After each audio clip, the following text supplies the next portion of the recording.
Let me start with Jeffrey Epstein.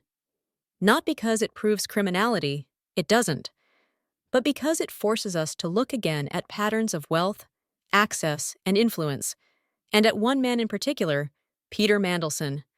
For years, I accepted Mandelson's explanations for past controversies as political misjudgments, errors of judgment, bad optics, poor timing. I don't anymore, because when you place Epstein alongside Mandelson's entire career, something else becomes visible. A pattern. Mandelson is one of the most influential and controversial political strategists in modern British history. He is the grandson of Herbert Morrison, one of Labour's great state builders. That lineage mattered. Mandelson didn't rise through trade unions or constituency organizing. He entered Labour already close to institutional power. Being Morrison's grandson opened doors and gave him early credibility inside senior party circles. In U.S. terms, Morrison was closest to Lyndon B. Johnson, a builder of systems rather than a preacher of ideology. Morrison helped construct the machinery of modern British governance. Johnson did something similar in America. Mandelson is the political grandson of that tradition. Not a movement organizer, an engineer of power. Before entering frontline politics, Mandelson worked in television, including a period as a producer on Weekend World at London Weekend Television during the early 1980s. Weekend World was held in exceptionally high regard, effectively the British equivalent of America's Meet the Press, an agenda-setting program watched closely by ministers, civil servants, business leaders, and editors. While most politicians learn their craft through party branches and constituency halls, Mandelson entered politics through elite institutions. As a producer, he liaised directly with senior figures from the incumbent Conservative Party, UK government, alongside diplomats and corporate leaders. He briefed contributors, arranged high-level guests, and helped shape how national issues were framed on television. This gave him early professional access across party lines, embedding him in Britain's power ecosystem long before he held office. It's also likely this is where his world first began to overlap with Tony Blair, not through grassroots campaigning, but through elite media space. That set the template. Mandelson became Blair's architect of power, reshaping Labour's image, disciplining its message, and extending that elite-facing strategy outward to Rupert Murdoch. Media influence, donor confidence, and market reassurance were treated as prerequisites for government. Grassroots politics became secondary. And personally, I witnessed what that meant on the ground. Mandelson's highly engineered media strategy, polished messaging, rigid discipline, elite-facing presentation, was accepted by grassroots Labour members even when it felt uncomfortable or inauthentic. Not because they loved it, but because they wanted to win. Mandelson persuaded the party that this level of control was the price of power. His authority came from results.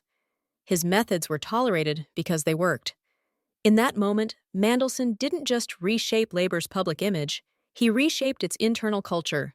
So the new Labour project didn't grow upward from members, it was built downward from access. Weekend World to Blair, Blair to Murdoch, Murdoch to electoral legitimacy. Nisu, a single continuous ascent. Elite networks first, public consent second. And once politics is built this way, certain outcomes become almost inevitable. Because when your operating system is proximity to power, boundaries start to blur. In 1998, Mandelson resigned after intervening in a passport application connected to a wealthy donor. No corruption was proven, but the judgment was fatal.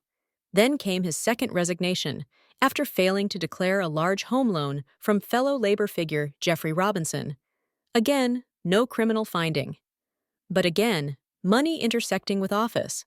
These weren't random scandals. They were symptoms of the same model, a politics conducted upward among elites, where access becomes normalized and lines become negotiable. Yet he always returned. In 2008, he was brought back by Gordon Brown, entering the House of Lords and becoming business secretary during the financial crisis. And this is where Epstein comes back into the story. Mandelson did not first encounter Epstein in 2008. Their acquaintance began earlier through overlapping elite social circles. By the time Mandelson became business secretary, Epstein was already someone he knew, which is why later messages weren't the start of a relationship, but the continuation of one. Reports later showed Mandelson remained in contact with Epstein during this period. While serving as business secretary, responsible for market-sensitive policy, Mandelson has said he regrets the association and no criminal wrongdoing has been established. But step back. By this point, Mandelson is a senior economic minister, while maintaining links with an ultra-wealthy financier who would later be exposed as operating at the darkest edges of elite society. That matters. Because when you place Epstein next to Murdoch, next to the passport affair, next to the undisclosed loan, a consistent trajectory appears. For years, I treated these as isolated errors. I don't anymore. I now think Mandelson's driving motivation became proximity to wealth and elite power. Not crude corruption. Affinity. He doesn't just work with rich people. He gravitates toward them. From media barons to donors to billionaire social circles, Mandelson's career shows a comfort with extreme wealth that increasingly looks less like politics and more like access as lifestyle, which explains both his effectiveness and his damage. He helped build New Labour into an election-winning machine, but he also normalized a model where elite approval mattered more than grassroots legitimacy, where strategy replaced belief and access replaced accountability. In Epstein is the point where that entire trajectory finally collapses into focus. Everything before could be survived. Epstein couldn't. For me, Mandelson didn't fall because of donors, loans, or media owners. He fell because of Epstein. Those earlier controversies were survivable. Epstein changed the moral frame. He represents the darkest version of the elite world Mandelson had spent decades moving toward. Once that association became public, it redefined everything that came before it. As this piece was being finalized, breaking reporting from BBC News and Sky News confirmed that officers from the Metropolitan Police executed search warrants at 2 properties linked to Mandelson as part of an active investigation into alleged misconduct in public office connected to his association with Epstein. Mandelson has not been arrested, and inquiries are ongoing. At this stage, the searches indicate escalation to a formal investigative phase rather than any determination of wrongdoing.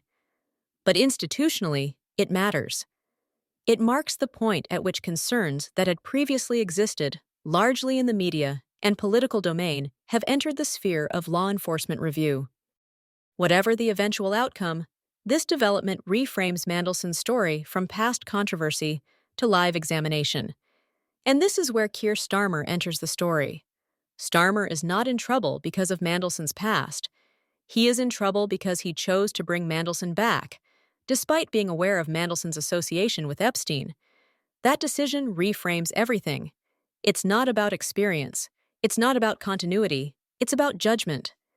And what makes this even harder to understand is Starmer's own background. Before politics, he was Director of Public Prosecutions, head of the Crown Prosecution Service. His professional life was built around evidence, risk, reputation, and public trust. He knows exactly how associations matter. He knows that some links are simply disqualifying, which is why his willingness to bring Mandelson back into sensitive international advisory space, knowing the Epstein connection, feels not just politically risky, but conceptually incoherent. This wasn't ignorance. It was a conscious choice. So Starmer's problem isn't Mandelson's history. It's his own decision.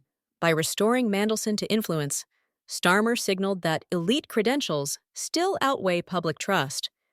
In doing so, he tied his leadership to the very model of politics Mandelson represents: access over accountability, networks over judgment. Mandelson fell because of Epstein. Starmer now risks being judged by the choice to ignore that, not because he lacks competence, but because modern democracy demands more than management. It demands sound judgment, integrity, and connection. And on that test, Mandelson's long shadow still matters.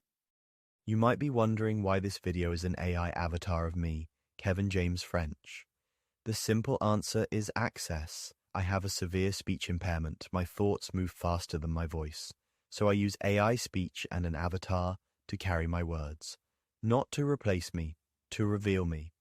I don't start with perfect scripts. I start with thoughts, fragments, questions, instincts. I write in drafts, then drafts of drafts. Because I'm not trying to sound clever. I'm trying to say what I actually mean.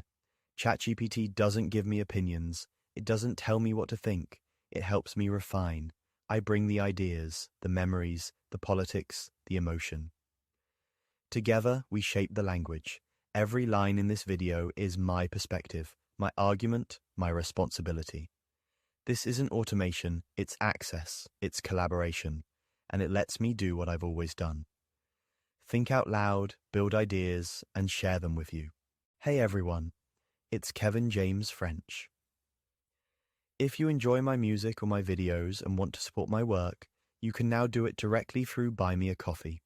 Every dollar, pound, euro, yen, rupee, any currency, any amount, helps me keep creating. It funds more music, more videos, more ideas, more freedom. Even the smallest support means the world to me. If you'd like to help me grow, here's the link. buymeacoffee.com/KTHSQ42RCT. Thank you. Love, Kevin.